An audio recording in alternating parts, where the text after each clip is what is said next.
Hello, and welcome to Fresh Blood, a podcast about killing it after 40, where we prove that new blood does not necessarily equal young blood. Here to discuss what it takes to have continued success through life, I'll be your host, Jolie Downs. With over 20 years of executive recruiting experience, I've learned how much we can grow and be inspired by other people's stories. I'm excited to share that with you here on Fresh Blood. Today, we are speaking with DC Glenn.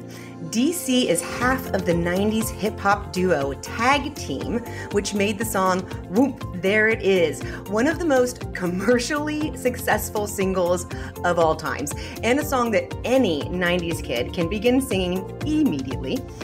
In addition to being well-versed in SEO, PR, marketing, social media, fashion photography, and motivational speaking, DC is also an expert in the music industry and an actor and voice artist with the People's Store Agency in Atlanta. You may have seen him recently in the Geico commercial, Scoop, There It Is. DC, thank you for joining us on Fresh Blood. I'm excited to learn more. Please, could you tell us a little bit about your path getting to where you are today? You need to take a breath after all that stuff you just said. Well, my path is just life. I was born in Chicago, Illinois, moved to Denver when I was 4, and then had a wonderful childhood. Mm-hmm. And me and Steve met in high school. And in high school, Steve had a band. And I was like, ooh, I want to be in that band. And then I worked in the tardy office, passing out slips. And I was down the hall from Dr. Joyce Davis of Manual High School, class of 1984. And she was the choir director. And I was like, ooh, I got to be in the choir. And our first high school dance, Steve's friends had DJ'd. And this is back in the early 80s when I was like, whoa, 2 turntables and a microphone. I got to do that. So all these 3 things led to led to the decision that my life was going to be based around music. Mm. And early on, when I went to college, my major was communications. I wanted to take Dan Rather's spot. But the music kept calling me, and I started DJing all the frat parties. I started writing lyrics because we had a band and we did a lot of things, but I was in Sacramento and they were in Denver, and we just disbanded and grew apart. But me and Steve stayed together. So we would do, whenever I come home for spring break or whatnot, we'd go to the studio and make records. Not make records, but try to make records. Make music, yeah. Yeah, we make music. And then the invention of the 4-track came out, which is like the equivalent of like GarageBand for computers today, where you can make your own songs. Mm-hmm.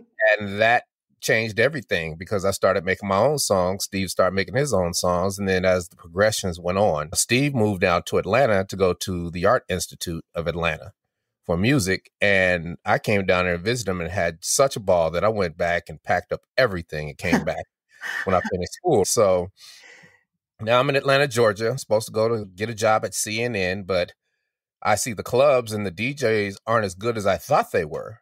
And I said, I could do this for the summer.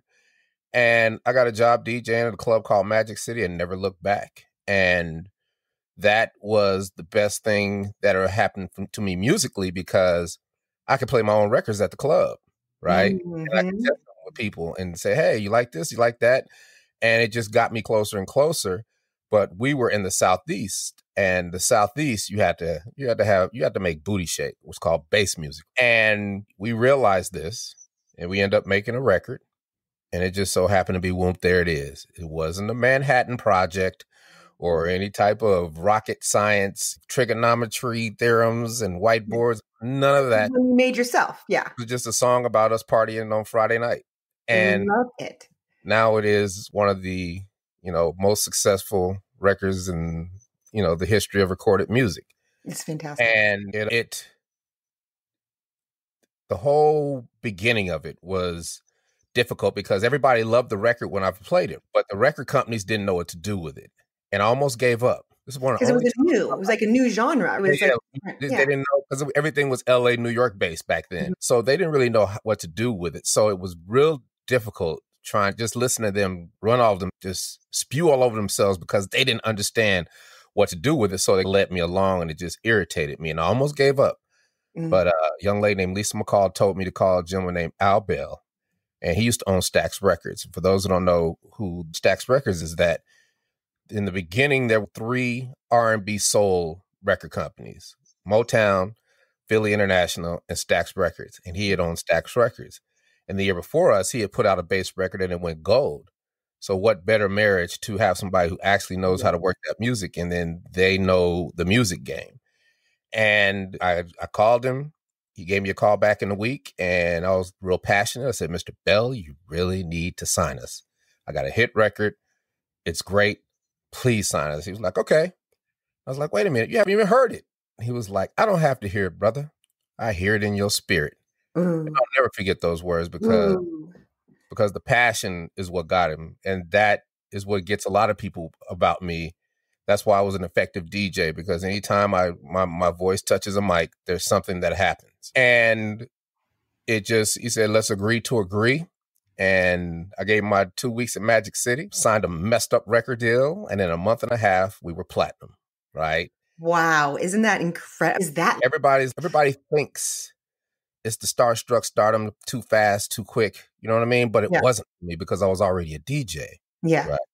And me being a DJ, I was a DJ in the most popular club in the city. And that's when Atlanta started, the music scene really started blowing up in Atlanta. So I knew everybody anyway. It wasn't like I was starstruck. And then another thing that I've always been able to do is just analyze situations, analyze where I'm at, figure things out. And I would watch artists rise and I would watch them fall. And I would watch them rise and treat people like crap. Then I would watch them fall and watch people revel in their demise, and they never could recover. And I vowed to never be that person. And my father also pulled me to the side at the beginning, and he was like, son, I'm proud of you. When I was young and I wanted to hang out with my friends and get the Cadillacs and get all the girls, my mother made me go to school.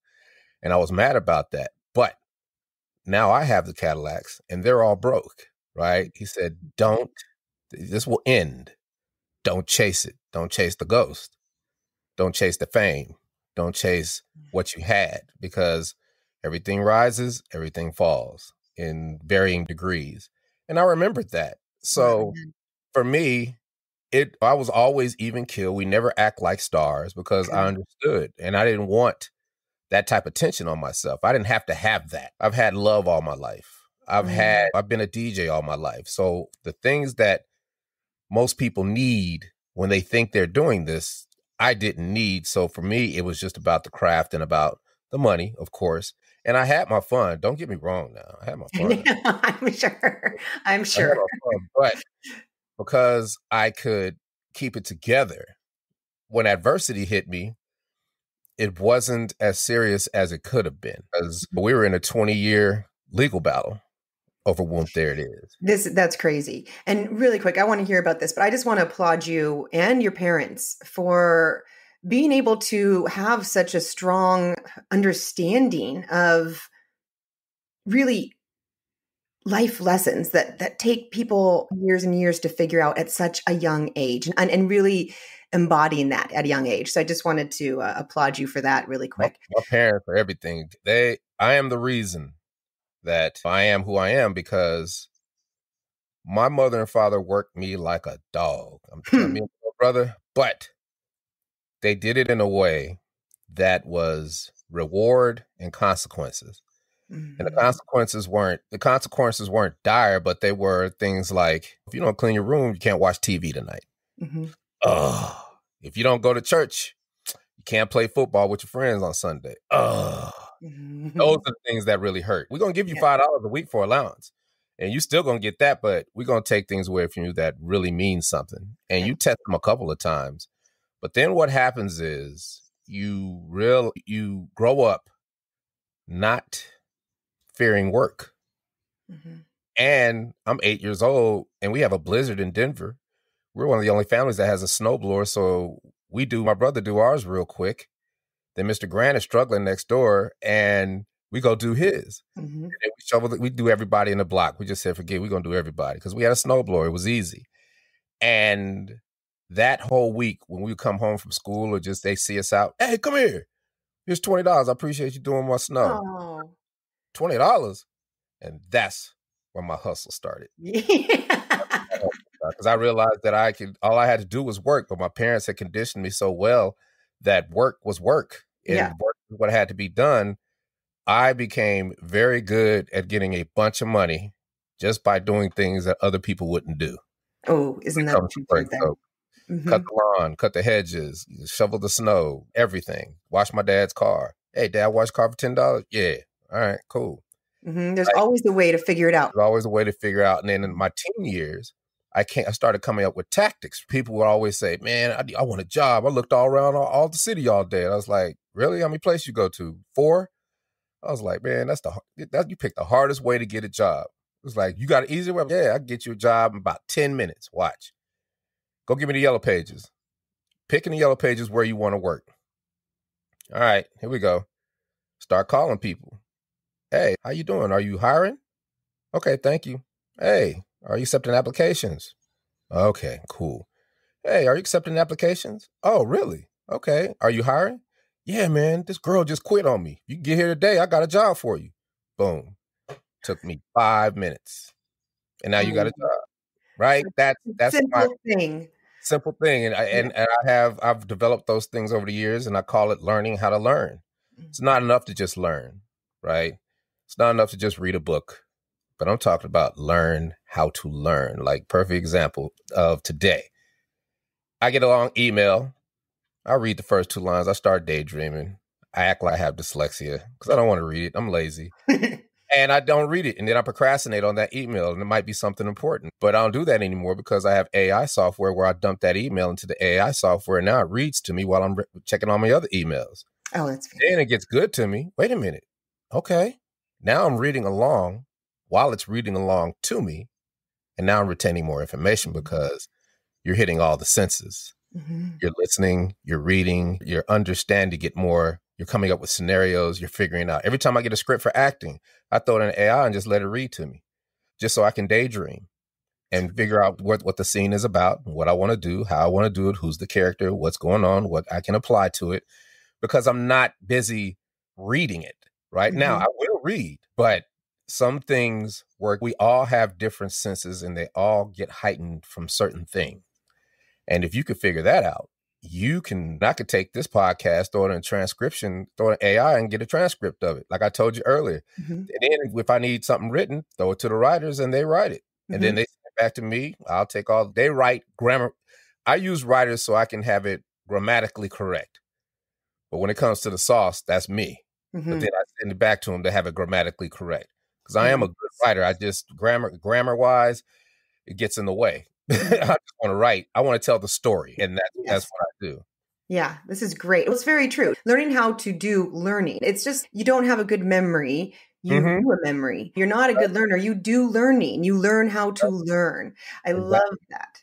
And it's funny because when the record company went bankrupt, and there's another record company that bought it out of bankruptcy, but they took publishing that shouldn't have been theirs, and that's where the battle ensued, right? Yeah. Now, you mentioned a contract, so this was a problem too amongst this. The contract was a problem, but it was a problem because the contract was a problem because we just rushed to sign it, and I was of the attitude, we'll deal with it later. And every young artist goes through that. Yes, I was going to say, very human reaction. Because you're trying to be a rock star. You don't care about anything else but being a rock star. And I started to see the mistakes that I had made. And I said, okay, let me get some legal representation and try to get what's mine. And what I didn't realize is I'm thinking I have long money, but the record company has long money. And that depletes my supply of money. Now I got to, go back to work because the record company is bankrupt. I can't do anything else because if I do, both of those record companies will say, hey, we got rights to that. So if it blows up, it's not mine. And I didn't feel like going through that. That would have been 3-4 legal battles after that. So I was just stuck, but I took full responsibility. I didn't cry over spilt milk. And I basically said, you will have your day in court, but what can you do to get, what can you do? And I said, I can get ready. I can basically turn into a paralegal and get all the discovery ready, get all the organization ready, have everything ready. So when you do have to get a lawyer, everything is pinpoint perfect, T's across, I's are dotted. And all you got to do is just give them everything. And then you're going to save yourself half the money because they don't have to do the research. Nobody knows it better than you because you've organized it blow by blow. So impressed right now. And I did that for 20 years, right? I'm so impressed.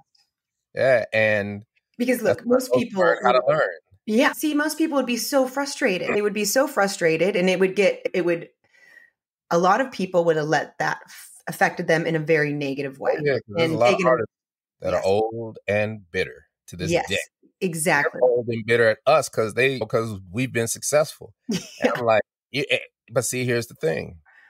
And this all leads to later. See, right now I want to touch on, so this is my timeline of my life. So this is like 2002. I'm like, okay, I'm back at the clubs, but I am never going to let anybody take advantage of me financially again. What can I do finance wise that I could get up to speed? And I got into commodities. Oh my goodness. I wasn't expecting that.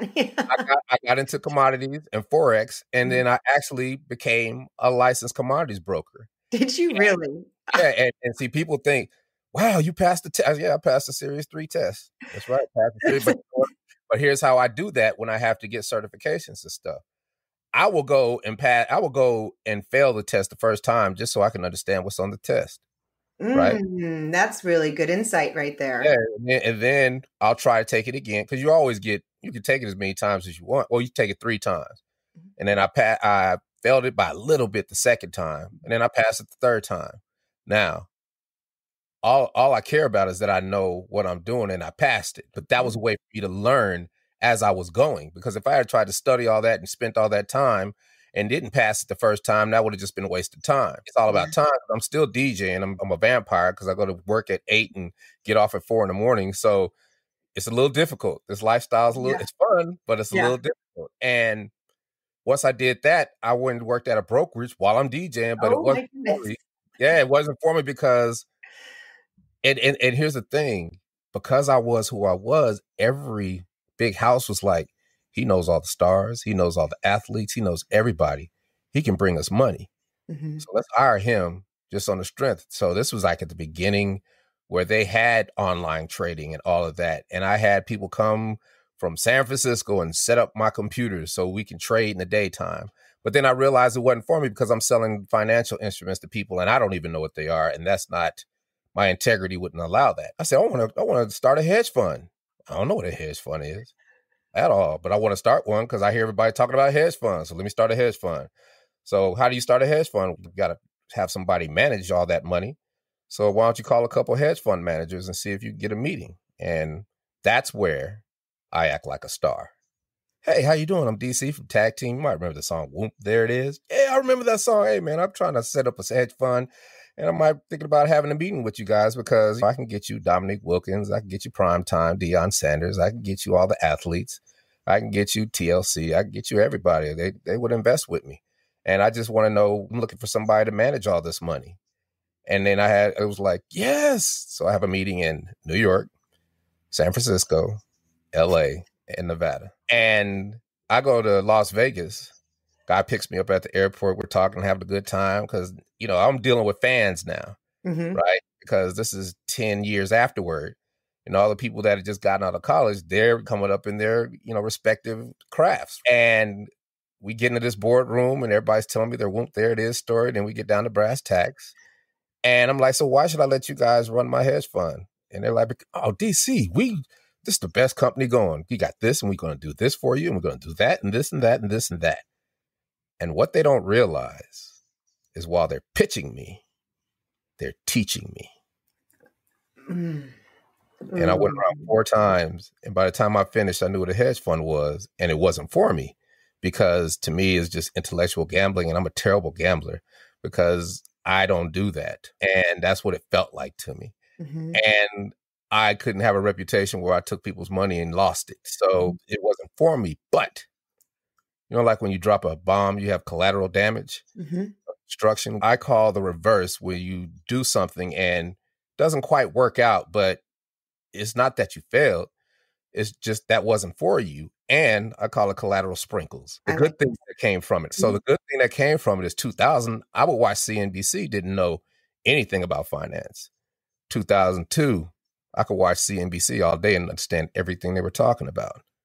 So that leads you to other things, right? One thing leads you to another thing. And we're still doing shows. I'm still working at the clubs. I'm still making a lot of money. Then there's always a phobia that, is this the year Whoomp There It is going to die, right? Mm-hmm.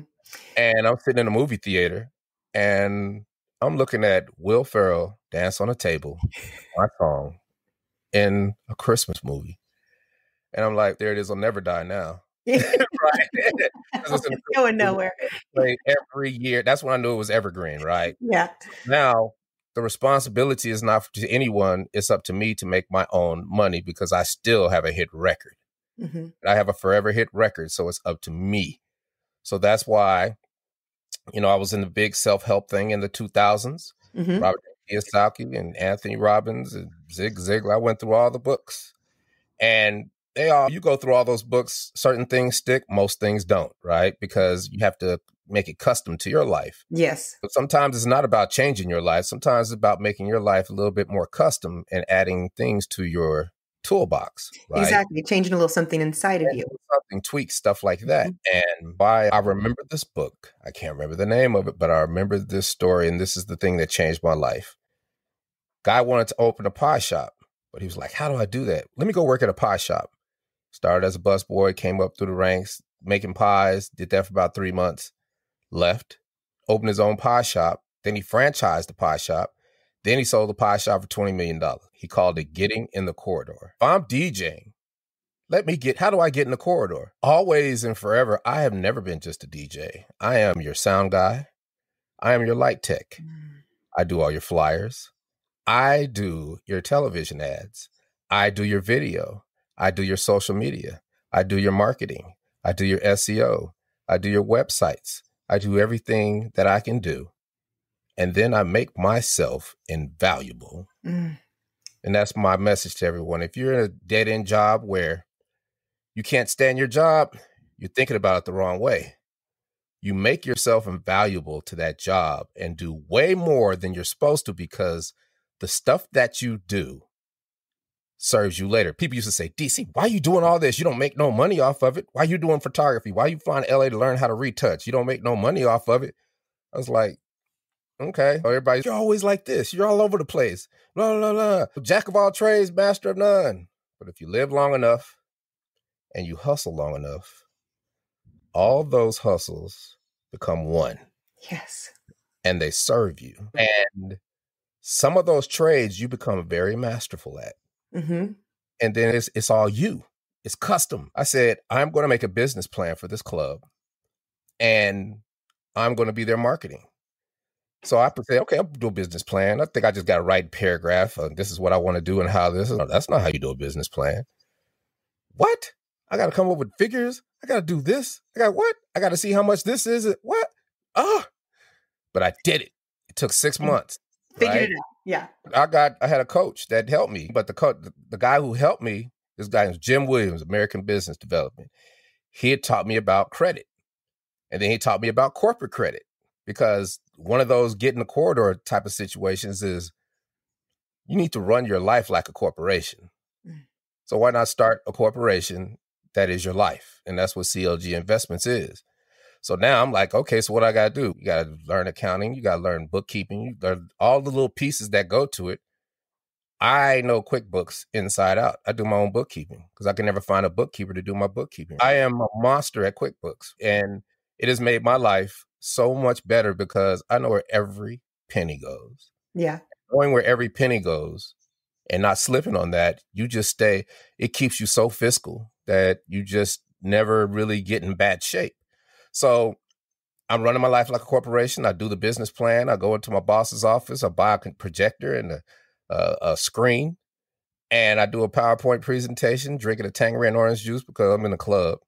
And she says she's just sitting there with her mouth open, and she cuts me a check for 25 G's and says, "Get started."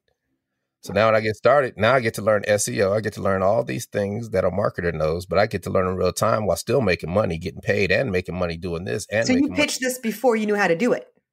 Huh? You pitched it before you knew how to do it? I pitched it before I knew how to do it so I could do it. That's right? So I can learn how to do it because learning how to do it on your own, learning how to do it on your own can be difficult sometimes because you get in your way, right? Oh, but yes.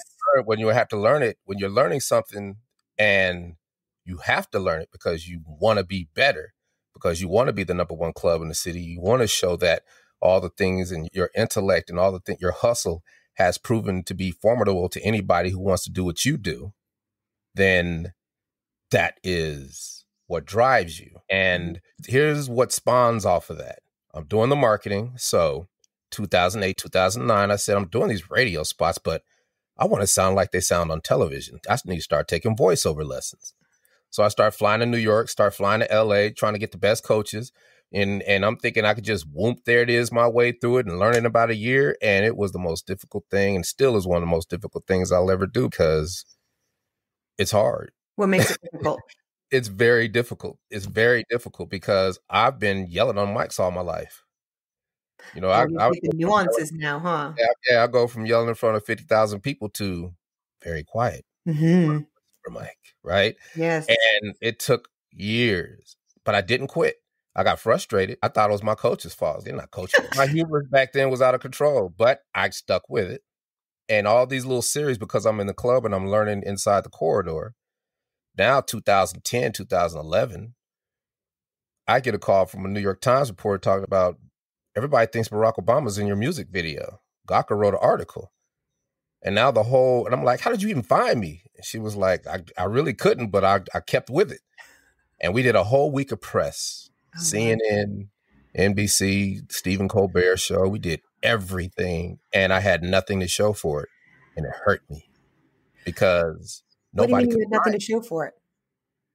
If you do press, if Jeannie Most does an expose on you on CNN, you're supposed to turn that into something that has to lead to something.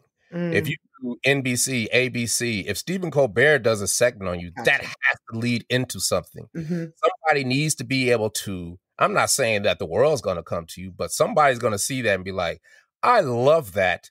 Let me try to find them to do a show. And we had no website. We had no web presence. We had no social presence. We had nothing. And that's what started I said, that will never happen again. That's what started my SEO career. And because back then you would type in tag team in Google and it was all wrestling. You type in tag team today, it's all tag team. All tag team. Yes. You know what I'm saying? Over all those did that. It took 10 years and it was brutal because not only did I have to learn SEO, but it's a moving target. Then I had to learn how to build websites. Then I had to learn how to correlate it all. Then all the things that make the website what it is, as far as ranking in the search engines, I had to go correct all that, which are all the old articles. Constantly updating. All the terrible links that are going to your site that somebody might have threw out there just because your Wikipedia pages. Oh, yeah. Everybody goes to your Wikipedia pages, stuff from 1998. That's not relevant. That makes you look crazy. Everybody knows that already. Yeah. So I had to learn how Wikipedia pages are edited. I had to learn all the rules of all of that. And I did it, right? And fast forward, I get a call from my agent. It was September 2020. Geico just booked you. They want to book you. I'm like, don't play with me. I haven't even auditioned for a Geico commercial. They're like, DC, Geico said they wanted tag team. And I was like, oh, tag team. I forgot about that. I'm going to check the tag team phones. We got a dedicated line. And there was a call, but they went to my IMDb for acting. And because I know SEO and I lay out good breadcrumbs, all my profiles I filled out correctly. They found me, called my agent. I let my agent make the deal because my agent knows this already because I'm TV and television and voiceover. So this is a perfect time for them to let them work it. I let them make the money, and it's become the biggest. It is the biggest, most lucrative deal I've ever made. That's fantastic. And this is years later. So many years later. Yeah. Exactly. But you see what leads up to all of this. Right? All those breadcrumbs that you were planting throughout those years. 2012. Both of those, the court case finally comes because one side was motioning. The other side, the circuit, they were like, we don't want that case. We don't want that case. But they finally got, after about 50 motions, they got a case. Then it was time to fight. But the old record company won. And then the other record company had to go into bankruptcy. And then they started appealing. And they appealed all the way to 2015 to the Supreme Court. And can you imagine if you were hearing the news and the news said, the Supreme Court takes on the tag team Whoomp, there it is case. That would have been bananas, but they didn't do it. They denied it. And that would have been bananas. Yeah, it was over. And then I had to go to court because then it was like a scorched earth policy. Everybody was going scorched earth because everybody was trying to divvy up the money, trying to get theirs, trying to take stuff from other people and all that. And that's when I found a great lawyer in West Palm Beach. And I sent her all of that organized 20 years worth of discovery. And it blew their mind. They were like, I've never seen nobody do this. And they came up with 3 or 4 different scenarios for us to win, and we prevailed. And it was over. And with any battle, you're going to come out, you might lose a leg, lose an arm, have an eye patch. But we prevailed. This was like 2017. I had retired from DJing 2015. And that was horrific because I basically had to try to start a whole nother career, and I just couldn't do it no more. And I took that leap of faith, and people would ask me, man, I think about to lose my job. What was it like when you left? I was like, it was terrifying. But how'd you deal with that? Just keep it moving. You can do both. You can be terrified and keep it moving. Mm-hmm. You know what I mean? Yes, you can. You can. And after the legal stuff, I had to take a break. Because I was just depressed for a whole month, laid in the bed, the month of August 2017. And just was asking myself, what are you going to do? What are you going to do? What are you going to do? What are you going to do? What are you going to do? And because I didn't give up on voiceover, I got a call. DC, we got a job for you, 10 G's. Oh, I know what I'm going to do. Boom. All my efforts into voiceover. And I had been booking here and there, but it was nothing to call it a career. So all my hustles pulled things to me. And if you aggregate it all adds up to a lot of money. Mm-hmm. But each one, I wouldn't want as a job, but each one makes me money a little bit at a time. And you put it all together, and now you're good. So now I get signed with the People Store agency in Atlanta, one of the biggest in the Southeast. And I start booking instantly. I go up there, I'm having a meeting, and the owner comes in and she says, I love your face. Put him on camera. I was like, what? She put him on camera, go try to get him some stuff. I'm an actor now? Okay. I'm down. Hey, I'm game. And all I had to do, I was like, what do I got to do? Take headshots, start going to class. Went to a couple of classes, and that got good to me. And I went to class every day, sometimes 2-3 times a day with every instructor in this city, instructors in LA, New York, all kind of material. I went hard. Soaked it up. And I went so hard. I went hard for 3 years until January 2020. And I had booked my first national Pizza Hut commercial. It was a Pizza Hut commercial, national. And then here comes the pandemic, and I lost that commercial. Now, I wasn't mad. I wasn't mad that I lost the money. I was invigorated because all that hard work paid off because I booked. I'm on that level now. Yeah. They booked me. I'm good in and that goes to tell everybody you have to do the work. But what happens is people equate work with quid pro quo. What if I work my butt off? This got to happen. It doesn't work that way. You don't plant a seed and then sit down, cross your legs, Indian style, and say, okay, seed, let's grow. Come on, seed, grow. Please grow. Seed, grow. This seed's not working. What's wrong with this seed? Man, this seed don't work. I quit. Now, that's not reality for people that think like that. Yes, I do. And this is a great analogy. I love this analogy. That quick gratification. And I'm like, you don't do it like that. You just plant seed. You play offense. You keep planting seeds. You plant a seed and keep it moving. Plant seeds and make it move and you realize, it's what I realized at the beginning of the pandemic is that we're all in this, we're all in the Serengeti. What are you going to be, predator or prey? All in this, we're all in the same boat. Everybody's in the same position. There are people that have been saying, I'm working hard. You had to stop. Yeah. And you probably were, still thinking you were working because you're in the car and you're revving your engine and you think you're driving, but you look outside and you're not moving because you're stuck in mud. Mm-hmm. You're spinning your wheels. Mm-hmm. And The how do you get out of that? allowed me to stop and say, what are you going to do? And I can't do shows, can't do this, can't do that, but I can do this. Mm-hmm. And I reinvented myself. Oh, I love That's all we had time for. Again, you reinvented yourself. Yeah, because back a year ago, a month ago, everybody thought that we was going to turn into zombies and start eating each other. And I went back and I organized everything I do, I record, right? Everything, all the classes I record. And because I always say I'm going to record it and I'm going to transcribe it. I never have, but I just always had them. Mm-hmm. And I said, I'm going to go organize all this stuff and I'm going to put it together. And I did it. And I went back and listened to my first voiceover class in 2009. And it was heartbreaking because I had to listen to my 10-year-ago self. I feel you. And I had to listen to my first voiceover and it was so cringeworthy. So painful. Oh my God, I was like, no, I'm not going to be able to do this. I suck at this. But then it was also inspirational because I didn't quit. And you see how far. And over time, you learn, I realized that I didn't know the language back then. Just like with CNBC. Mm-hmm. I didn't know the language, so there's no way I was going to be successful. There's no way that was going to happen. It had to happen that way. And because I'm an actor and I was in class for the last 3 years, I totally get what they're saying when they say, you need to do this, you need to speed up, you need to breathe, you need to do this. I said, let me do this first one I did over that's so cringeworthy to me.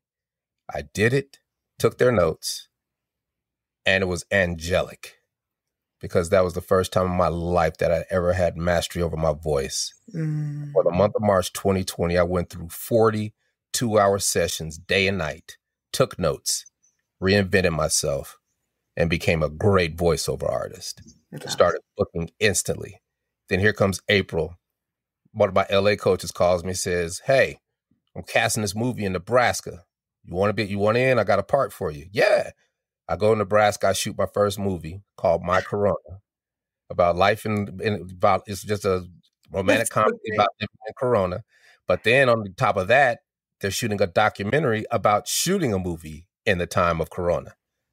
Shot my movie, came back. 2 months later, I shoot another movie in Georgia. Now I got 2 movies under my belt. Then I shoot a big Publix commercial for the holidays, do their holiday campaign for voiceover. Then I book a Tyler Perry gig for House of Pain. Then here comes Geico. And 2020 has been the best year of my life. It's just all coming. And it's all based on all of those things that you've built throughout the years that you've just been putting all those things down. And it's all coming. And see, now it gets good, right? Because that's all in the past. We about the lead up in my life to now. So we get the Geico commercial. I start preparing like an actor.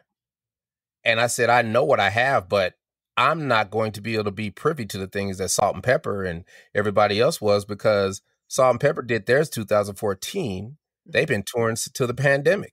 We're not going to be able to tour.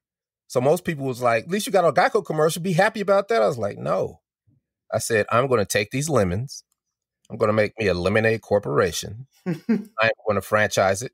And I'm going to sell it for $1 billion. That's my mindset. So I start preparing to make this commercial great. What do I want to bring to it? Come up with 5 or 6 things that you can go to the director with and say, can we try these things? And the director was like, yeah, you can do anything you want, DC.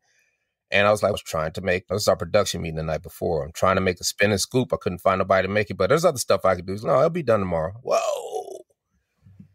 I said, kids love sprinkles. I don't know why they love sprinkles, but I know we need to have sprinkles all over this place. I want when kids look at this commercial, they look at their mother and say, Mama, I want a party like that. And everything I wanted to do, we shot. And it is the reason why those nuances in that commercial bring so much joy to people. You see what I'm saying? Yeah. Everybody loves when I do sprinkles at the end. I was going to say, I love the sprinkles. But see, that was prepared. Preparation. Yeah. I could have walked up and been like, okay, what we doing? I'm a star. What we doing? Mm-hmm. Okay. Stand there, look crazy and did it and been done. It would just been a Geico commercial. But because I put my heart so prepared, just like I did with the business plan, I learned how to learn, figure things out, worked out with other actors and actresses. It seemed like I was doing too much, but I wasn't. I was preparing. That's what you do when you prepare. That's why it is like it is. So then it drops. I'm like, okay, now it's instant blow up. I'm like, okay, what are we going to do? I need a publicist. I'm going to blow up acting and I'm going to blow up just me. So I try to get a publicist. We're in a pandemic and we usually would do a junk in New York where you'd round robin everybody, all the reporters, and we just don't know how to approach creative. Yeah, but see, everybody's separated now. They're at home. They're working at home. They're working on Zoom. A lot of people have been laid off. So everybody's just trying to survive. They're not thinking about how I can restructure and reinvent myself to survive. They're trying to be like it was. They want it to be like it was. And I said, okay, thank you. I appreciate it. And I said, but that's not going to stop me. And this is a learn how to learn moment. Every time I hit a brick wall or somebody tells me I can't do something or I can't find the right research, I will go and I will join an organization or a society or an association because they are filled with professionals in a certain profession that have been doing this for 10, 20, 30, 40 years. And if you pay that little whatever it is that they want for that fee, you've got all the resources you need to learn that profession in 2 weeks. Smart. You see what I'm saying? So I joined the Public Relations Society of America, PRSA, Georgia chapter, right? Yeah.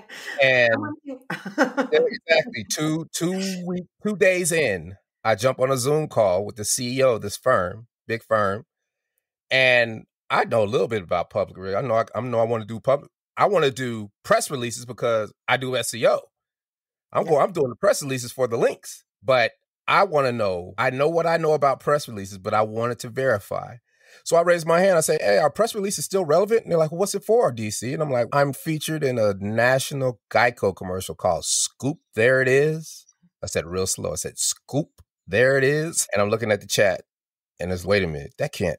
Is that? Oh my gosh, I love that I love that commercial. Oh my God, my kids love that commercial. Oh my God, my daddy loves that commercial. Oh my God, that's the greatest commercial. The whole Zoom chat blew up. And the moderator's eyes are getting big, and she's like, "Oh my gosh, it is him." We'd like to welcome DC to the chapter, our chapter of the NRSA, and we're going to talk about that Geico commercial afterward, DC. And I'm like, cool. But back to your question, our press release is relevant, and the CEOs, yes, especially now, because the whole last year has been COVID. Everything is COVID. Everything is doom and gloom. Everything is this. Everybody's fighting with each other. And here you guys come throwing sprinkles and eating ice cream and dancing and smiling and bringing joy to the world. And it's just the perfect time for a press release. I know this, but this is one of those learn how to learn moments because validation is everything. To hear somebody else who's been doing this for 40 years tell you, that gives you fuel. And not only did she tell me that, she was like, "You need to go here for the journalists. You need to go here for the talk shows. You need to go here for the podcast. You need to go here for this. You need to make sure your pictures are like this and this." She gave me the game in 10 minutes, and I have not looked back. It changed the trajectory of my thinking, and it changed the trajectory of my career because I have been privy to opportunities that I never could have imagined. And it is the reason you and I are talking right now. Yes. And I was reflecting just on your story of telling your path that you've traveled through this. So eloquently. You answered so many of my questions that I wanted to ask just through the naturally telling of your story. And it was so many life lessons in there. Now, I'm curious because we've talked about a lot. You've done a lot of amazing things. And I just want to say, I really, truly love you've done all of these things by just deciding that you wanted to learn about it. And then you went out and learned about it. And then you went and applied yourself and you did it. And you just become this amazing Renaissance man, which is personally my goal in life, is to be a Renaissance woman. So I think that's brilliant. Now, what would you say has been one of your greatest struggles overall, and how did you overcome it? Because you've given me a lot of great lessons, and I'm just wondering, what was that really hard part in life that was the hardest thing to overcome? All of it. All of it. Did you not hear the contract? The reinvention of self? All of it. Right? But here's the thing, right? What happens is over time is that either you're going to be old and bitter or you're going to find ways to adapt. And what I do is over the years, I've acquired the ability to take any negative adjective, any negative emotion, fear, envy, hatred, distrust, sadness, despair. Don't react to it. Put it in your pocket. Use it later for fuel. Example, I got an audition tomorrow, and the guy is kind of angry. That girl that pissed me off a week ago. Now, I don't have to be a character or the caricature to play this role right now. I can pull my pocket and be that. I can be that angry. I can feel that. I can understand it. It's real. I've tasted it. And now the character becomes me. And that's acting. Mm-hmm. Right? If I get stuck on something, I don't give up. I just don't give up. I did a podcast. I did a big one in front of the whole voiceover industry. It was actually brilliant because and that spawned off of a podcast I did last week. Not podcast, a press release I did last week because we were the grand marshals of the NASCAR Talladega 500 with that Geico sponsors. And see, this is adversity, right? Geico, we want you guys to do a little thing. We want to pay you this little bit of money. And I'm like, okay, but this is sounding like something else. So we might need to negotiate this a little. We negotiated and it's okay. Now we need it tomorrow. I'm like, wait a minute. It's not going to be tomorrow. You got to give me at least 2 days to put something. All you need to do is just put a video together. Just do a Zoom. You guys are together. That's it. Something simple. I said, okay. But I knew that if I did this correctly, this is going to bear fruit for years. So got my people together, went to the studio, and we shot it 4K, crispy, clear, beautiful. And we gave it to Geico. They loved it. And it was just a rough copy. They sent it to NASCAR. And when they announced that we were going to be the Grand Marshals, this guy tweeted, his wife was like, I can't believe they're going to be the Grand Marshals. And this guy was like, yep. And I was like, thank you for the comment. Because I would try to respond to all the comments. And if it's just a thank you, but to have a thank you from the artist, that can get you, that's gold. That gets you so much. And this guy ended up having a podcast where 6 NASCAR reporters get together and they have a podcast before every race. He was like, you want to be on the show tonight? And I'm like, man, I got 4 today, man. If I'm not tired, I'll do it. And we just ran back and forth all day. And that night I did it and I realized how big it was. And they sent it in. And once we did it on Sunday, Twitter blew up and they need to do it like this every time. Mm-hmm. That's one of the best ones we've ever seen. So I got to make a decision.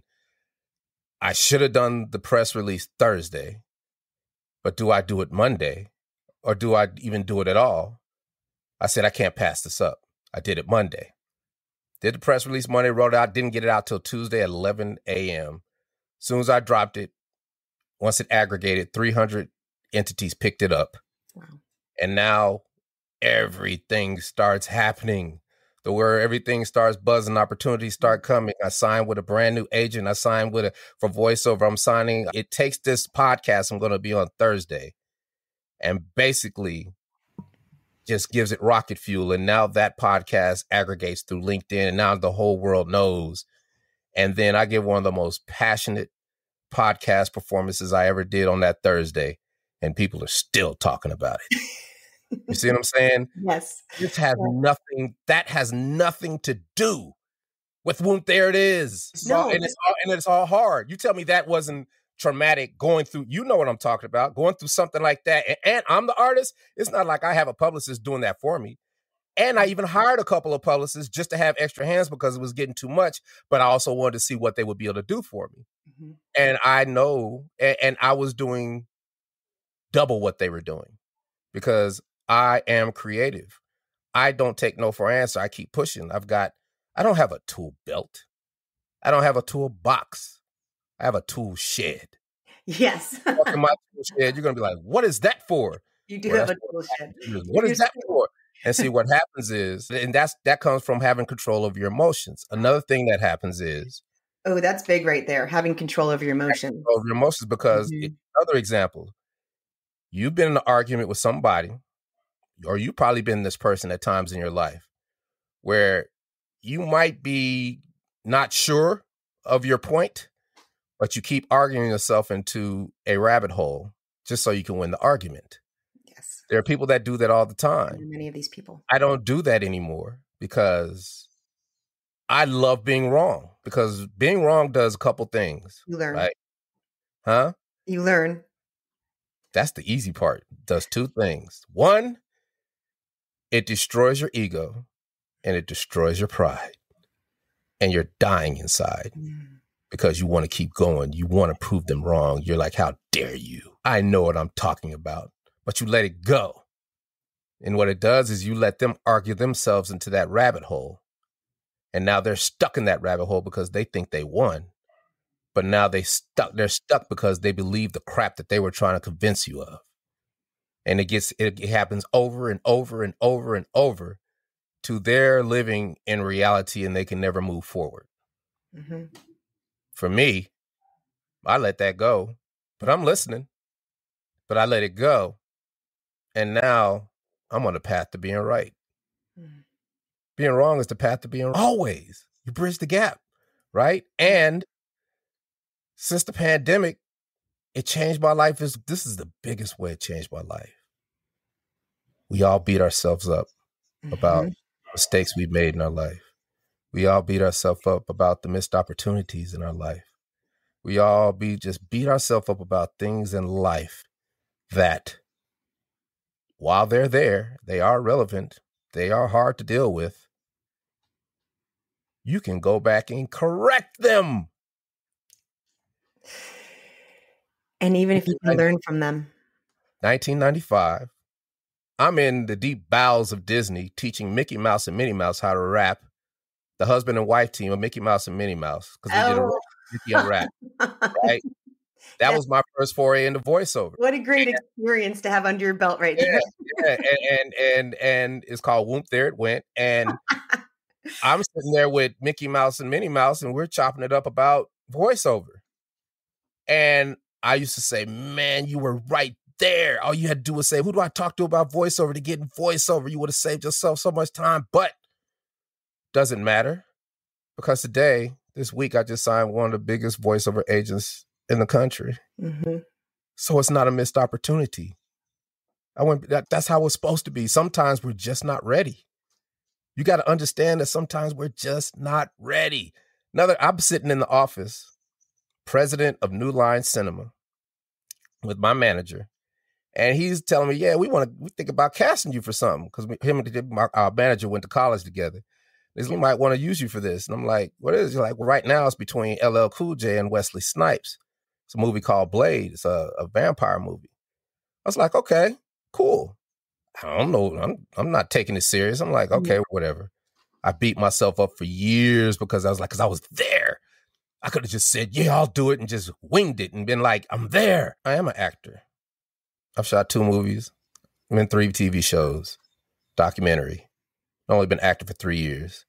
It takes some people 10 years to get to what I've gone. So I went back and got it. And now my life goal is not to leave this earth regretting something I didn't do. So now I got tutors for everything. Before I got on with you, I'm learning a whole music DAW, right? I'm about to get back. I'm back into music production. And this is the beauty of the pandemic as well. Half the educators went back to the schools. Half of the educators said, I'm not about to be around them nasty ass kids. Right? And you know what they did? They went and changed their paradigm and went to all the tutor sites. Mm-hmm. Tutoring sites became huge during the pandemic. Mm-hmm. And now that same kid that they were teaching for $60 a day, they're supplemental teaching now for $60 an hour. They changed their paradigm. Mm-hmm. I take advantage of all these people because I got teachers for music theory. I got teachers for video editing. I got anything I get stuck on now, I got a teacher for it. Oh, smart. I might have a Harvard professor. I might have a Juilliard professor. I might have somebody that can tell me how to do it. The guy that's teaching me Studio One, which is like a music program, that you make music in, he is the engineer of Studio One. And now we work every Tuesday. We work every Tuesday, and he loves me. And not only did the paradigm shift, but the paradigm shift for how you learn something new, because now he's teaching me custom, because I do voiceover every day. So I'm learning this DAW through what I do naturally every day. Yeah. So he's applying the DAW to my life as opposed to saying, okay, we're going to learn this today. We're going to learn that. We're going to learn that. We're going to learn that. It takes more time, but I get more comfortable because it becomes a limb to me. Mm-hmm. Because it's my tool to get my work done in the real world.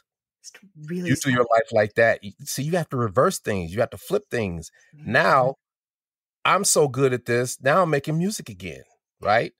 I'm about to make songs again. I'm a better artist now than I've ever been. Right. But the technology has to catch up to the creativity because time has passed.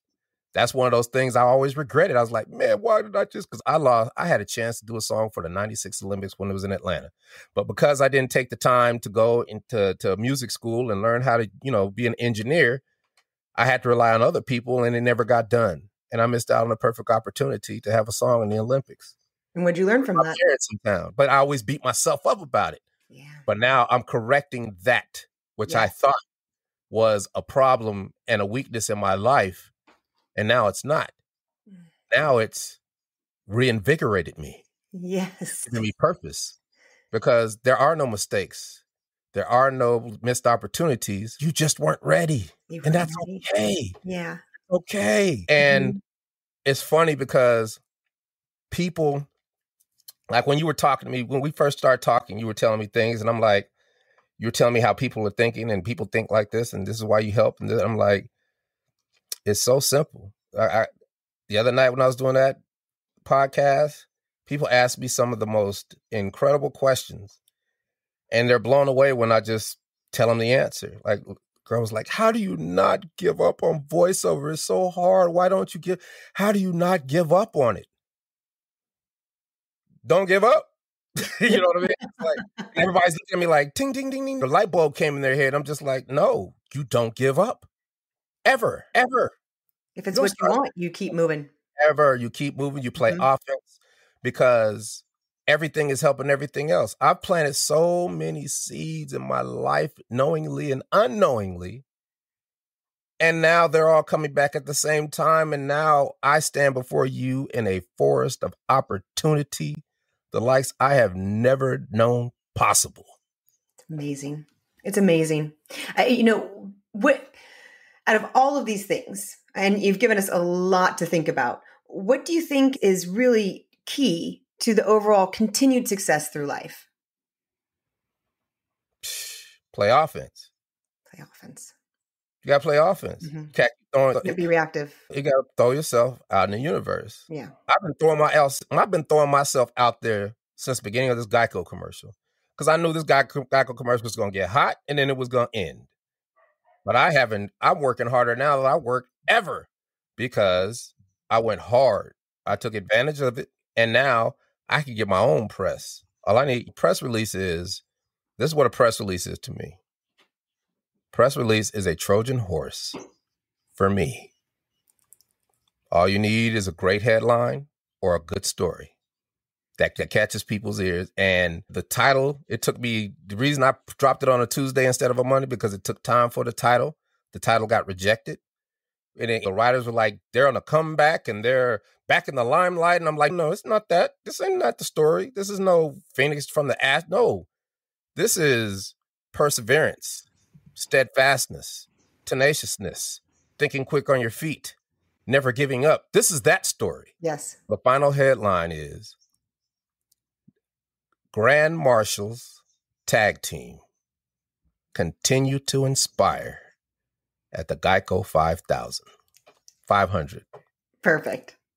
You see what I'm saying? I see The what word you're saying. inspired, the word inspired just knocks the rest of those down like a bowling ball to strike. And, there's nothing that compares to inspires because that's what it does. It's like, how are they still doing that after all these years?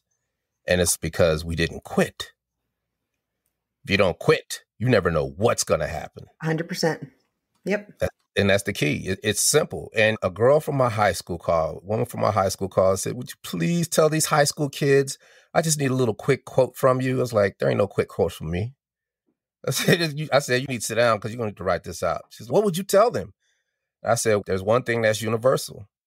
Join an organization and you can learn about it in 2 weeks. You don't even have to pay the money to join as a member. You could just pick up the phone and start calling every number on that website and ask questions, and you will know the answer to everything about that field in 2 weeks. And then you'll know if it's for you or not. Then you sign up. Then you got people who can tell you how to get started, what you're going to need, what resources you need, give you ideas of things you weren't even thinking about. I got a friend, she wanted to do a laundromat. And she's been telling me that forever. I was like, what you doing about it? What you doing about it? So I said, you know what? I'm going to hook you up. I bought her a membership to the Coin Laundry Association of America. And it blew her away because she's thinking coin laundry when she's not even thinking about wash and fold, and she's not thinking about wash and pick up and then drop off. She's not thinking about all the things that you can do with a coin laundry. And now she knows it, and now she's more invigorated than ever because she has the information. It's always about the information. It's great life information. You'll be shooting in the wind. You're just like, okay, I think I want to do this. I think I want to do that. That's all. So that's what happens to those people. Are like, I'm going to do this and I'm going to do that and I want to do this and I want to do that. Well, what have you done to do that? I'm going to start next week. I'm going to do this and do that. But then you said you were going to do this, but you didn't. See, that's how you get confused. Everybody's DC. You're doing too much. You're doing too much, DC. You can't do everything, DC. I know I can't do everything, but I sure enough can prepare for everything. There's a difference. Yes.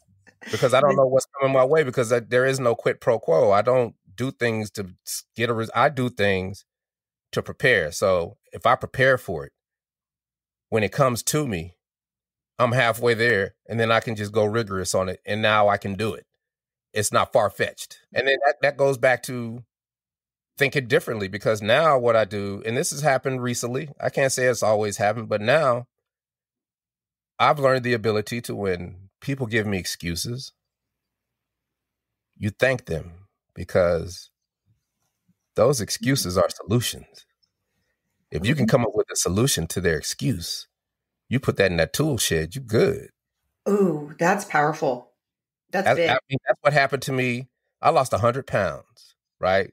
Congratulations. That is very hard to do. Pounds because it had never messed nothing up. I was always big. I had a good time. It was fun until I went to the doctor and then had to have back surgeries. I was like, and then somebody recorded me at a show in Phoenix on Facebook Live, and I had all kind of girdles, and I had to sit down because my back was so bad. And I looked at myself and I said, I will never, ever be that big again.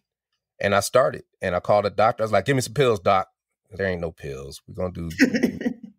I'm not going to be able to see you for a couple of weeks, but we're going to start on keto. I was like, keto, okay. Went found everything about keto that night, started. By the time I got to the doctor, I had lost 15 pounds. Wow. Then I lost 30 pounds. But then I hit a brick wall. It got hard because I was missing fried chicken. I was missing this. I was missing that. And I would tell people what I was doing. They'd be like, I can never do that because of this. I'm like, so how can I find a solution to that excuse? I was like, I'm missing fried chicken. Well, how can I have fried chicken? So you use olive oil. Every time I do something, I re-engineered food. That's what I did. Oh. But every time I told people, they would say, well, you can't use olive oil because olive oil has a high burning point. So you're just going to be running through olive oil. No, I'm not, because as soon as that chicken finished frying, I got a big vat with a strainer and a cone that I dumped that oil in. Now, instead of one fry out of a bottle of olive oil, I get 15 because I clean my oil as soon as I finish. And it doesn't burn. What do you use for flour? I don't use flour. I use a tablespoon of cornstarch because there's 4 grams of carbs in the tablespoon of cornstarch. And the keto diet, it's a no-carb diet, but you're allowed 20 grams of carbs a day. Okay. I only put 4 in there, and then those real good Chinese fried chicken wings. Yeah. Yeah. Now I get to eat that whenever I want with a salad. Oh, I love this. I am I re-engineered food. going to You be see what I'm figuring saying? that out. Yeah. Thank you for Hey, that.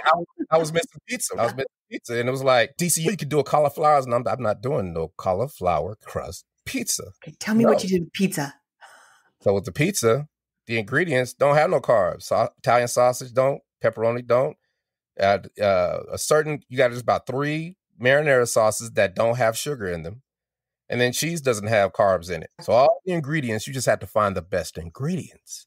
So I went through square cheese. I went through this mozzarella cheese. I went through buffalo mozzarella cheese. And I kindly came up with this Milwaukee, Wisconsin mozzarella cheese mixed with little pearls of buffalo mozzarella together. Ooh. So it's almost like a Neapolitan regular. And the crust, a La Banderita, 4 grams of carb per tortilla, shell of crust. Ooh.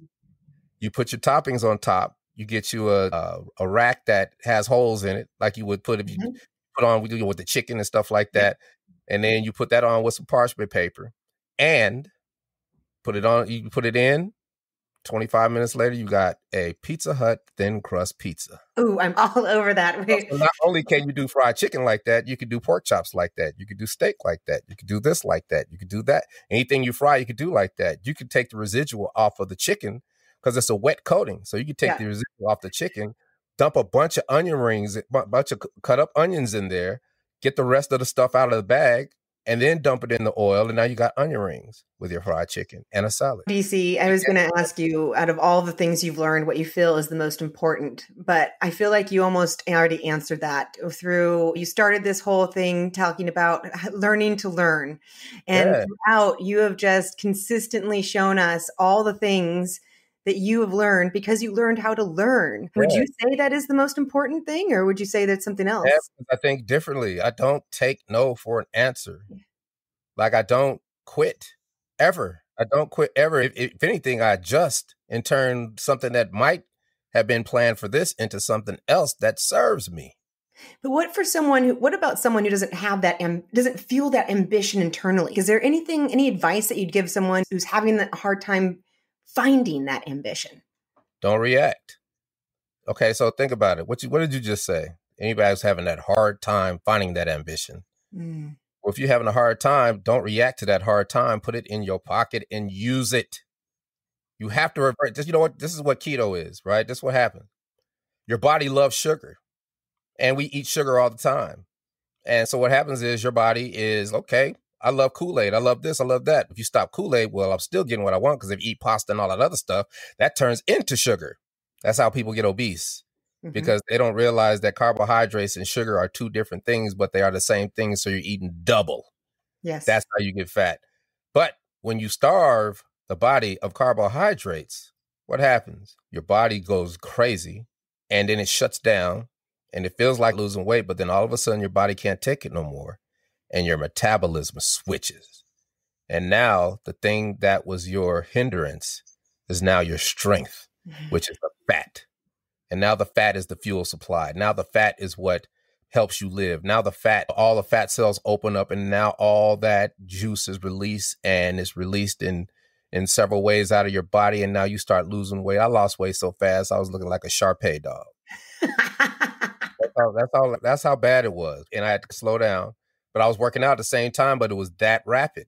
And once you understand that, it's the same concept with if I get down on myself, if I get mad, I'll be depressed for 5 minutes, but then I use it. Perfect example. This is a good one. Corporate guy of mine. We all have those corporate friends who talk corporate to us, and it's irritating sometimes. That's cool. And my boys, I wonder how many times they playing that thing, and I'm like, wow, man, you need to go get the numbers from Geico. I was like, I'm not about to go to Geico talk about give me the numbers. I was like, man, you got to get the numbers, man, from Geico. You can get them if you want. I was like, dude, I'm not about to do that. I'm not about to run up on Geico and ask them for the numbers for any type of data or nothing. I'm just saying thank you to Geico. And we had our little argument, but I was listening. And I said, I don't have to go to Geico to get it. let me go to where Geico gets their data, which is iSpot's TV and Nielsen. Yeah. So now, a week later, I'm having meetings with iSpot TV and Nielsen. And then that turns into something I could have never expected, because iSpot TV says, not only will we give you the data, we want to do an interview with you because we've never seen an artist do this. And now, if somebody wants to know your value proposition, because that's what I went in with, I got to know my value proposition, because if I'm in a deal with somebody and they're like, DC, you only got one commercial and you only got this and you only got that, I could be like, wow, this is my value proposition. Just like your paralegal work.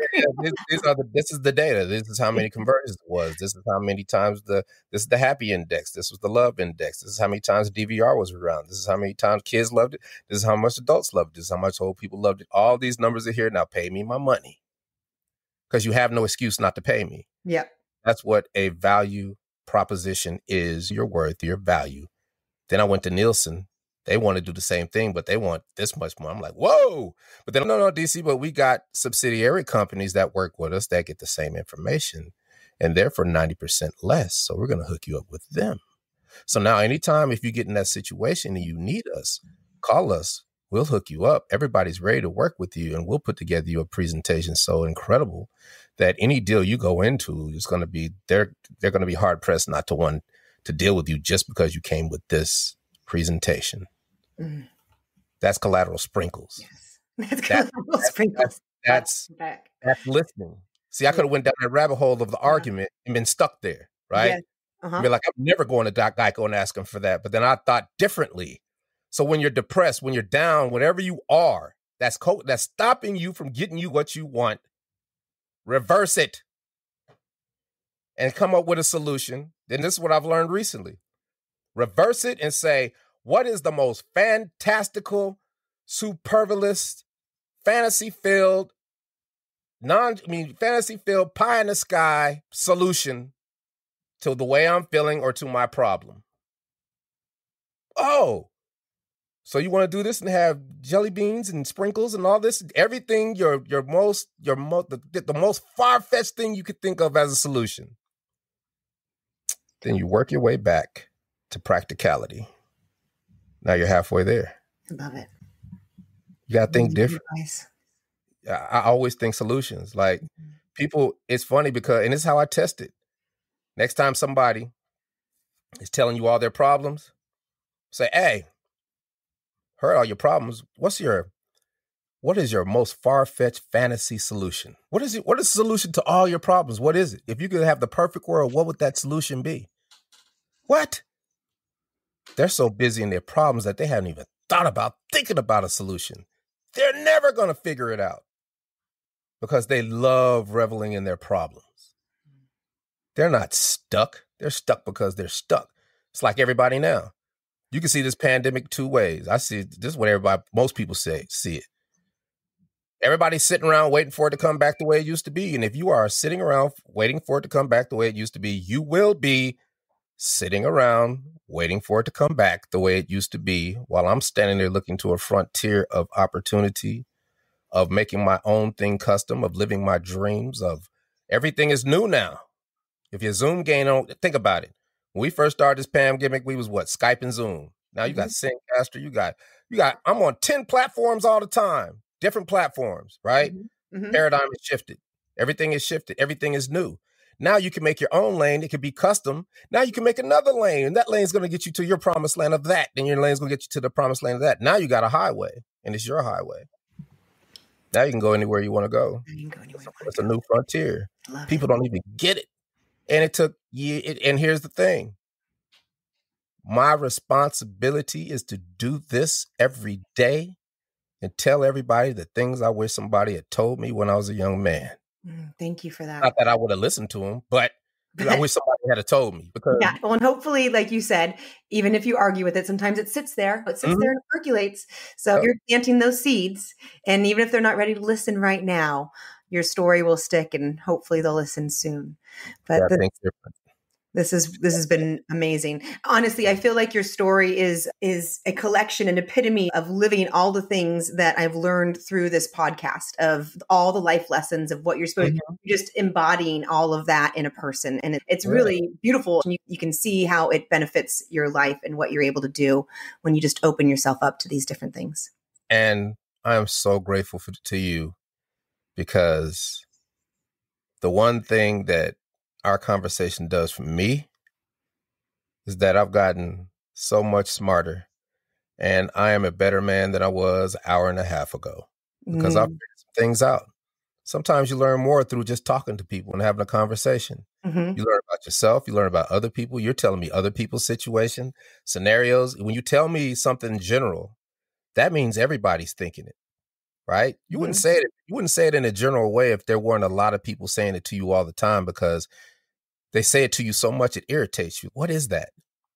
I don't look at it from a judgmental or emotional perspective. I look at it as an opportunity to learn what not to do. Yes. And like I said, you can't. An actress, she was upset. She had worked all week on this audition, and her camera messed up. She couldn't turn the audition in. She was upset for the whole weekend. She was pulling her hair out. She was like, DC, I'm so mad. And I was like, okay, that's the glass half empty.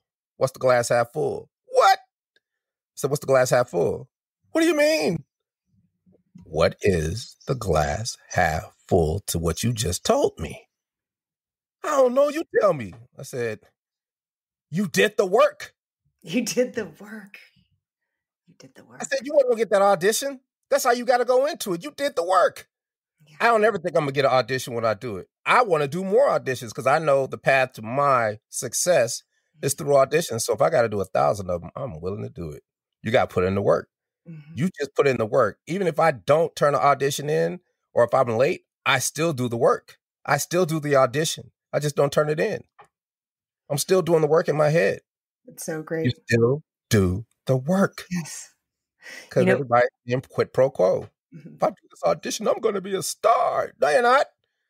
It's going to lead to another audition, because somebody's going to see growth, and they're going to say, hey, we can trust them a little bit more than we did yesterday. Throw them this, throw them that. Oh, they're ready now. Pull them. Yeah. Listeners, I can't tell you how many times, for those who aren't watching via video, that I've silently clapped my hands to the things that DC is saying. a little fist pump. Yes. This has been so amazing. DC, before we go, I want to ask, because this is one of my favorite questions just to hear an answer to. What is it that you are sure of in life? I am sure that the only thing stopping me is me. Yes. Little goosebumps there. I call him Mr. Saboteur. Yeah. Mr. Saboteur, right? Yeah. Always, come on, man. We don't need to do that. Come on, man. Let's sleep in today, man. Come on, man. We don't need to do that. Shut up. Get up. Let's go. Right? Yeah. Saboteur is locked. He's trying to sabotage me. But the only thing that can stop me is me. Oh, thank you for that. Remember that? So in a sense, whatever outcome comes, it is your fault, because you quit. Can't nothing stop you. People try to use every excuse. People try to use racism. People try to use this. People try to use money. People try to use your standing in life. People try to use your opportunities. I'm like, I wouldn't care what it is. The only thing that can stop me is me. Yeah. Period. And you just keep playing offense. If you're playing offense, you can't stop. Right? Right. Yeah. Eventually something happens. Right? And let me be clear. None of this is easy. No, it's not easy. All of it is hard. All of it is challenging. All of it is brutal. All of it makes you cry. All of it breaks you down. All of it gives you gas. All of it is hard. What is the difference between good and great people? The great people do it anyway. Do it anyway. They do the hard. They do the hard anyway. Yes. They don't want to do it. They want to be lazy. They want to do all the things that you're doing that are not doing, but they can't, because something about them, they got to drive. They got to say, hey, I can't. I got to do it anyway. They just don't quit. And that's what you got to be. Yeah, you can do the hard too. You just got to not think about it. Just go for it. Yes, thank you for this. to. I appreciate you guys. I hope you got something out of my running my mouth all this time. But I know that I just live by a little motto that I've concocted over the years, and it's worked for me. I give what I want first, and then I do all right. Yeah. You know what I mean? I do all right. So you guys have a great day. Thank you for having me. And I'll be back in a year talking about a whole bunch of other stuff. A whole bunch of other stuff. We get to find out what the next, next things you learn. There's going to be levels. I'm not, you're never too old. No, you're never too low. Never stop. I mean, look at all the layers you've added. Yeah, my knees wouldn't agree, but I feel like I'm 25. I'm right there with you. Exactly. So, thank you. I'm out here. Take care, everybody. Bye. I love DC's story. There are so many great pieces of wisdom. First off, DC's first big success came from him making his own music. He did not wait for someone to hire him to create a song. He did not wait for someone to request for him to make a song. He wanted to make music, so he went out and made music. Be what you want to become. DC took the initiative to do what he was wishing to become, and by doing so, he created the reality he was seeking. He has continued to do this over and over throughout his life, applying that learn how to learn philosophy. He wanted to record a song, he learned how to do it, and then he wrote and recorded a song. He wanted to fight an unfair lawsuit, he taught himself the equivalent of a paralegal, and carefully prepared his case for the lawyers, resulting in a very big win. He decided he wanted to learn about finance. He went out and got his brokerage license. He needed the right kind of publicity.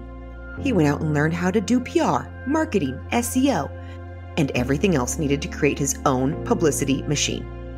He wanted to voice act. He learned how to work with his voice. He wanted to act. He learned from every teacher he could find and became an actor. How inspiring is this? Anything you want to learn, you can go out and start doing it anytime you choose. Anything you want to master, you have the ability to do so. Especially in this day and age, there are so many avenues of opportunity for learning. What have you always wanted to learn? What do you wish you could do really well right now? Take DC's advice and learn how to learn. Start going after your interests today. Everybody can learn how to learn. And once you do, the world is overflowing with opportunity.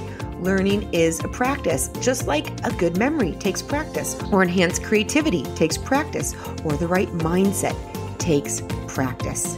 You just keep doing it. DC had great tips on taking that learning to the next level. When he needs to pass a certification, he'll take the test, allowing himself to fail so that he can learn what the test is about. This is brilliant. Understanding expectations always leads to greater success. When he wanted to learn about a new industry or topic, he would call associations and companies and ask questions, learning everything he needed to know to make the right next decision for him. DC also hires a variety of teachers to educate him on the topics of interest. There are so many websites out there offering the services of talented and knowledgeable individuals willing to teach you the things that you want to know. If you could learn anything, what would it be? Make a list of all the things that you want to learn. Then decide what is most appealing to you right now and spend some time looking up potential teachers, groups, or associations that could help you advance in that area. Do this for yourself tonight. Do yourself the favor of bringing in new insight and new ways to light up your life. Another thing DC taught himself was how to put together a business plan. There are two things I wanted to make note of here. The first is that DC learned how to create a business plan so that he could pitch his idea. And let's be clear, he pitched his idea before he knew how to actually do it. He did not have the experience and know-how to execute when he pitched the idea, which resulted in him being paid to learn. Again, brilliant. Now, not only will he assuredly learn this new skill since he is being held accountable, but he is also getting paid to learn the very skill he planned to learn anyway. Mastering how to create the business plan allows him to recreate this process anytime a new passion is realized. Now, secondly, the business plan is an important aspect to success. Did you know that most small business owners do not have a business plan? This does not surprise me. I did not have a business plan when I started my own business. A business plan can be a mental barrier to getting started, and sometimes you just need to leap. However, the vast majority of successful mid-sized to large companies do have a business plan. So this tells us something very important. That once you leap and get yourself started, a very important aspect of your success is developing that business plan. It helps you set your intentions and helps activate your awareness to the opportunities around you. At the very basic level, it's writing down your vision and what you want to see for your business. This is the very thing you should be doing for your life. As DC said, you need to run your life like a corporation. You need to create your business plan for your life. Companies with a business plan grow 30% faster than those who do not. Compounded year over year, this is a significant difference. Imagine where you would be in life if your personal development grew by 30% year over year. Creating a business plan, just like creating a life plan, does not decide your future, but it does help you create your future. What is your vision for your life? What kind of lifestyle do you want to live? What kind of culture do you want to create? What is your ideal purpose? Your personal mission statement? Where is your ideal location? Who are the ideal people to surround yourself with? What are your strengths and how do you bring value? The life plan is a powerful tool that will help you create the life you want to live. When DC tasted that fame, he kept a good head on his shoulders. He remained kind and even-keeled. He did not need to act like a star. I love this. We need so much more of this. It is easy to let success inflate your head and ego, and I greatly admire the people who are able to see life clearly, able to see how important and special every human being is, and how we each deserve to be treated with dignity and respect regardless of where we are in life. I love how DC put this. He did not need to act like a jerk because he had all the love in his life. How true and powerful is this? When we feel loved, when we feel worthy, we want everyone to feel loved. When you feel good inside, you want to raise people up. When people are feeling lonely, sad, threatened, unworthy, unloved, that's generally when they are at their rudest. Hurt people hurt people. If you find yourself hurting others, perhaps it's time to spend a little time giving yourself some self-care and love. Truly happy, fulfilled people have no desire to belittle others. I can't even imagine the level of frustration Tag Team must have felt over all of the issues with the contract. This one life event would send so many people into a negative tailspin. I love that DC did not allow himself to get stuck in that mess. Instead of playing the blame game and wallowing in the anger, DC took responsibility for the situation and asked himself, what can I focus on to make a difference? He focused in on what he could control and in the process added to his skills, knowledge, and know-how. He turned his victim story into a victor story. And you can too. If you feel like you are spinning your wheels, then I ask you, where are you putting your energy? Pull your focus away from that which you cannot control and put your energy into that which you can. This simple act of awareness often results in a huge life shift. DC had so much great life advice. He suggests making yourself invaluable. Do everything you need to do and do it to the best of your abilities. Even if you can't stand your job, do way more than you are supposed to and make yourself invaluable because that will serve you later. All of your actions add up together and they serve you. The more you aim to do your best in all aspects, the more masterful you will become and it will pay off in your future. This is key advice from the truly successful. They have learned that giving their best every step of the way is the biggest gift that they can give themselves in life. These are your breadcrumbs. The breadcrumbs that eventually lead to that bigger thing later on down the road, that bigger thing that happens because you made yourself invaluable each step of the way. When DC had to start a new career after leaving DJing, it was terrifying. How many of us can relate to this feeling? All of that uncertainty and unknowing. But he kept moving forward. As he wisely said, you can be terrified and keep moving. You can be uncomfortable and keep moving. You can be bad at something, but keep trying, and eventually you will master it. Keep moving forward. Just like DC did with his voice acting, he shared with us how hard that was for him. He had a really difficult time getting frustrated, but he stuck with it, getting better and better. And because he did not give up, his hard work began to pay off with opportunities. When there was a mention of DC in the media and a buzz was created, DC realized he did not have an online presence that would help him take advantage of this new attention.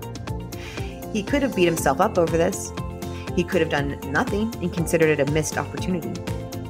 But no, instead he learns from the experience and corrects the mistake. He turns his problem into an opportunity. He learned how to create a website. He learned all about SEO. He learned how to improve the Wikipedia, successfully adding to his myriad of skills. Once again, adding to his breadcrumbs that would eventually lead to Geico calling him to book for their commercial. What problem have you been facing? How can you turn that problem into an opportunity? Go do that. As DC shared, the paradigm has shifted.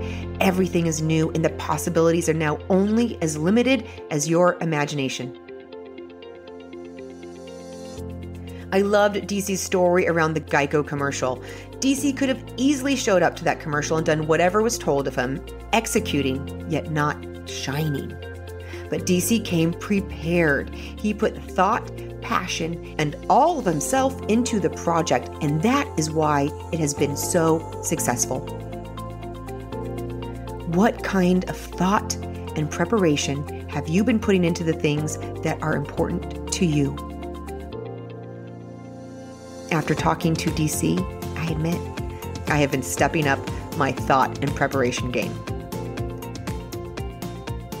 When I asked DC what his greatest challenge was, he told me that it was all hard. None of it was easy, but you either find ways to adapt or you grow old and bitter.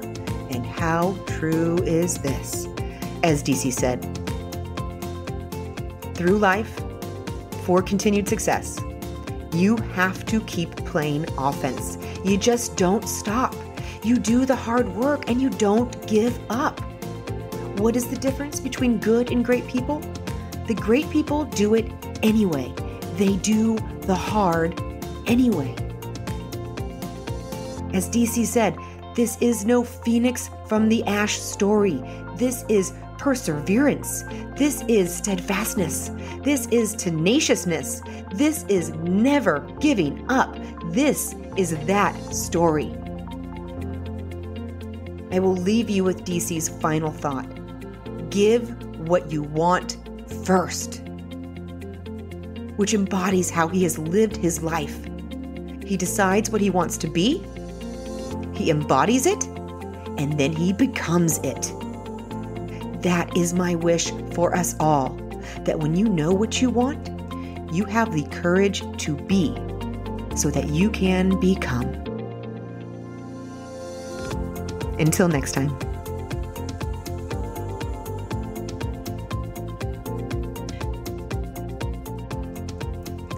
Thank you for joining us on Fresh Blood.